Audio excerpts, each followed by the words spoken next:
Bonjour à tous et à toutes. Aujourd'hui, je vais vous donner mon retour sur le film Acide. Et je vais essayer d'être le moins dur possible au travers de ma critique. Vous comprendrez pourquoi après.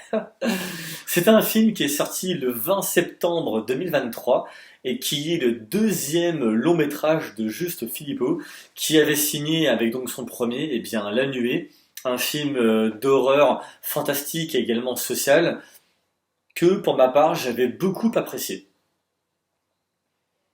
Dans ce second long métrage, nous pouvons retrouver au casting Guillaume Canet ainsi que Laetitia Douche et également Patience Muncharbech. Le synopsis, c'est l'histoire de Selma. C'est une adolescente de 15 ans qui vit avec ses deux parents séparés, Michel et Élise. Et un jour, des nuages d'acide s'abattent en France. Et cette famille fracturée va donc devoir s'unir pour se vivre au travers de ce chaos. Pour ma part, ah là là là là là là là là. Je vais essayer encore une fois d'être le moins dur possible, mais je n'ai pas trouvé le film nul, mais il m'a déçu. Et je ne m'attendais pas spécialement à cela. C'est-à-dire que j'avais beaucoup aimé La Nuée, et dans ce nouveau film, le réalisateur trouve un concept original. Le souci est que celui-ci est malheureusement, mais très violemment mal exploité. C'est-à-dire que dans ce nouveau film, il a parlé de nuages d'acide, ce qui est relativement intéressant. Et dans le film, dans les 20 premières minutes, il arrive donc à poser une tension. D'abord, il nous fait rencontrer les personnages, donc cette famille déchirée, ces deux parents qui sont séparés pour X et diverses raisons, cette adolescente, puis intervient le premier choc, donc l'élément déclencheur, cette première pluie d'acide qui va en emmener sur une autre et qui va donc plonger la France dans un chaos post-apocalyptique total, de survie. Et jusque-là, ça allait bien. C'est-à-dire que le réalisateur démontre dans ce deuxième long métrage qu'il est capable de poser une ambiance et ensuite d'aller explorer les thématiques. Et en fait, le gros problème avec ce second long métrage, c'est que l'ambiance est posée, l'image, au niveau de l'imagerie, pardon, il n'y a rien à dire, c'est bon. La réalisation, ça va. Le problème, c'est le développement des rapports humains. Mais quand je vous dis qu'il y a un sacré problème, waouh! C'est-à-dire que dans la première partie, ça va, mais alors une fois que le premier choc est passé, et que dans la deuxième, c'est on est en mode, c'est le mode survivaliste, si je peux l'appeler comme ça pour le coup. Pour moi, c'est juste un enchaînement de séquences, mais autant sans aucune logique, autant que, mais férocement mal articulé, mais c'est un truc de malade. J'avais dit en début de vidéo que je serais pas dur, mais moi ça m'a tellement choqué. C'est-à-dire que je sais pas ce qui s'est passé quand le réalisateur a coécrit le film avec son partenaire, mais je sais pas si c'est la production qui leur a mis une pression, s'il y a un cahier des charges d'autres, vraiment j'en sais rien. À part qu'à la base le réalisateur avait pour ambition de faire vraiment un film catastrophe sur les pluies acides, mais malheureusement compte tenu du budget ainsi que des moyens techniques, il ne pouvait pas. Mais bon, soit à la limite c'est pas très grave car il s'est posé une ambiance. Et après, quand l'ambiance s'est posée, c'est l'écriture qui vient intervenir à ce moment-là, donc le développement des personnages, au travers de leur péripéties, jusqu'au dénouement final. Mais là, ce côté scénaristique-là, pour le coup, et en particulier dans la seconde partie, Oh là là là là là là là. Pour moi, c'est... Alors ça me fait du mal de dire ça parce que je suis le premier à défendre le cinéma français. Et peu importe les différents aspects qui pourraient traiter, que ce soit dramatique, horrifique, en action ou autre. Et là, pour le coup, je suis désolé, mais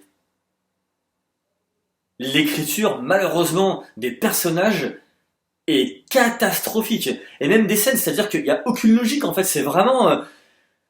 alors enfin, le casting, c'est pareil, c'est-à-dire que au début, ils sont posés, franchement, ça va, l'adolescente, bon, bah, c'est l'adolescente, elle a ses hormones, et ainsi de suite, etc. Le papa, bon, voilà, ben, on lui donne du relief au travers de son travail, son entreprise est fermée. Sa femme, d'un autre côté, elle a ses trucs aussi, et jusque-là, ok. On expose vraiment les prémices, et jusque-là, c'est propre. Mais dans la deuxième partie, ils vont perdre. Bon, là, je rentre en partie spoil, mais franchement, pour moi, le film, malheureusement, il m'a tellement déçu que en fait, j'en ai presque rien à faire. Je suis vraiment désolé, mais moi, pour moi, franchement, ça a aucune importance.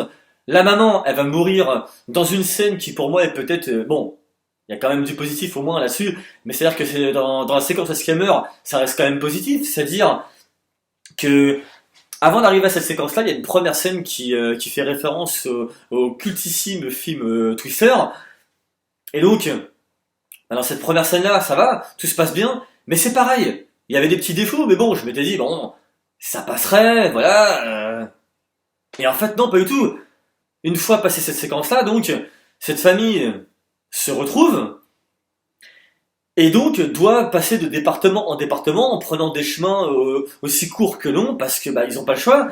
Et donc, ils se retrouvent face à un pont, et pour moi, je pense que c'est peut-être la deuxième et malheureusement seule séquence bah, qui soit bonne dans ce film.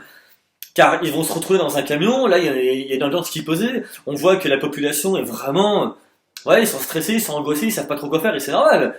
T'as une pluie acide qui détruit autant l'environnement que les êtres humains, donc forcément tu seras affolé. Et donc jusque-là ça passe bien, ce qui rappelle au passage le film de Steven Spielberg, La Guerre des Mondes. Et donc, il y a un pont qui s'écroule, malheureusement, la maman y passe parce qu'elle tombe dans un fleuve qui a été touché par les pluies acides, et donc voilà, elle décède. Et là, bah pour le coup, cette séquence-là était vraiment bien mise, ce qui démontre encore une fois que le réalisateur partait vraiment dans un esprit de bonne volonté. Mais le hic, c'est que après, oh là là là là là là là là là là. Après, ça part dans des enchaînements de séquences qui ne sont pas logiques. C'est juste horrible. Entre cette adolescente qui pleure toutes les 30 secondes, qui prend des décisions, mais sans queue ni tête. Mais j'ai pas du tout compris. Et Guillaume Canet à côté, moi, je saurais même pas quoi penser de lui parce que j'ai l'impression, je sais pas, qu'il est passé par ici juste pour prendre son chèque tout simplement et puis se barrer parce que je sais pas, en fait, il a fait pas forcément trop, mais j'ai pas ressenti malheureusement à fond quoi. Comparé à d'autres films où vraiment il se donnait quoi. Là pour le coup, j'ai vraiment pas du tout compris. Et je pense notamment à une séquence et qui pour moi, franchement, quand je l'ai vu, mon cerveau il saignait. C'est-à-dire que une fois passé bah, le choc avec la maman, du coup, voilà, Guillaume Canet se retrouve être blessé. Et avec sa fille, ils vont donc rencontrer une Allemande dans sa demeure avec un fils qui s'avère être malade. Et là, il y a une problématique qui se pose. C'est-à-dire que toutes les séquences, elles sont en fait contradictoires. Mais quand je vous dis contradictoire, ça m'a carrément choqué quoi. Mais vraiment, je m'y attendais pas. C'est-à-dire que au début, l'Allemande elle veut pas, ce que je pourrais tout à fait comprendre par mesure de sécurité. Et en plus, son môme est malade, donc c'est tout à fait normal. Mais au début, elle veut pas, puis finalement, l'adolescent discute avec elle, et puis de fil en aiguille, ça passe. Mais t'as Guillaume Canet qui est en mode, il est en mode voilà, père ultra énervé, il picole, tout ça. Et après, il y a une séquence où elle se retrouve face à lui, et genre, il y a un bureau juste à côté, tu sais pas pourquoi, il se dirige vers ce bureau, il ouvre un tiroir, il sort une hache. Mais c'est quoi cette espèce d'incohérence, mais complètement totale, absolue, sortie de nulle part? Pourquoi s'est-il dirigé vers ce bureau pour aller prendre ça? Comment pouvait-il le savoir? Il ne sait même pas où est-ce qu'il habite, il connaît pas la maison, il n'a pas visité l'environnement, il ne connaît rien. Et c'est pas ça le pire, c'est que donc il fait ça, ok soit, donc il va chez le voisin d'à côté, parce qu'en fait celui-ci, voilà, il avait donc barricadé sa maison avant de se barrer, c'est pareil, on sait pas pourquoi, là j'ai vraiment pas compris. Et donc il récupère une boîte de raviolis, il bouffe donc avec donc cette maman ainsi que sa gamine et puis l'enfant de celle-ci. Et là c'est pareil, le ton monte, etc. Voilà. Et puis il commence presque à devenir insultant par rapport à elle. Et donc, cette femme, par mesure de sécurité, par humanisme, elle part, ce qui est on ne peut plus normal comme réaction humaine. Elle s'éclipse dans une autre salle, il la rejoint et il fait est-ce que je peux vous venir en aide? Mais what? Mais je comprends pas, c'est quoi le truc? Je ne comprends pas. C'est. Encore une fois, ce film est bourré d'incohérences, mais c'est un truc de dingue. Les articulations sont inexistantes. Je ne comprends pas. Vraiment, j'arrive vraiment pas à saisir ce qu'il en est. Et ensuite, de nouveau, la pluie d'acide s'abat donc sur cette maison. Guillaume Canet se barre, il laisse la famille parce qu'ils préfèrent rester chez eux. Bon bah, le libre arbitre, hein, ils sont parfaitement en droit de faire encore ce qu'ils veulent jusque-là. Il prend donc une bagnole, il se barre. T'as le numéro téléphoné, la voiture comme de par hasard, elle est électrique, et malheureusement, elle tombe en rade, voilà, donc c'est le téléphone rose à 200 à l'heure. Et puis ensuite, sa gamine, elle est de nouveau encore en train de pleurer, parce qu'elle fait quasiment que ça dans la seconde partie. Elle pleure, elle crie à l'aide, elle pleure, elle prend des mauvaises décisions, elle fait que ça.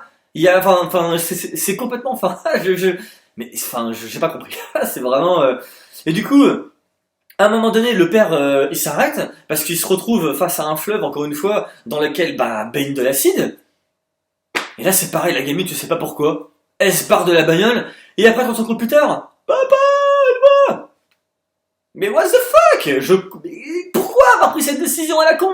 J'ai pas compris. Je comprends pas. Et naturellement, voilà, son père en mode j'arrive mon amour, je vais te sauver la vie. Et puis là, voilà, il se transforme en un espèce de Rocky, voilà, un espèce de genre de Rambo qui va mettre donc les pieds dans cet acide, ça va lui démolir les deux jambes. Mais c'est du n'importe quoi en fait. Il y a aucune cohérence dans cette seconde partie. Il y a tellement pas de cohérence. J'ai pas compris. J'essaie, j'insiste énormément sur ce point, mais j'ai pas du tout compris. Et c'est très dommage parce que le film avait un tel potentiel de départ et qui aurait tellement pu être superbement bien exploité. J'ai pas compris. J'ai pas compris. Enfin voilà, vous l'aurez deviné, moi malheureusement le film, je l'ai pas trouvé nul, mais j'ai été malheureusement déçu. Et j'aurais tellement pourtant voulu dire l'inverse de ce film. Enfin voilà. Si vous avez vu ce film, dites-moi ce que vous en avez pensé en commentaire. Si vous ne l'avez jamais vu, ma première parole serait de vous dire de ne pas le voir. Mais bon, voilà, regardez-le, peut-être qu'il y a quelque chose qui vous plaira dedans. Car malgré les 95% de défauts, il y a quand même 5% qui sont quand même bons. La photographie, la réalisation, le début c'est quand même plutôt pas mal, donc voilà. Si c'est la première fois que vous découvrez ma chaîne et qu'elle vous plaît, abonnez-vous. On se retrouve pour une prochaine vidéo. Je vous souhaite une très bonne fin de week-end. Portez-vous bien. Ciao!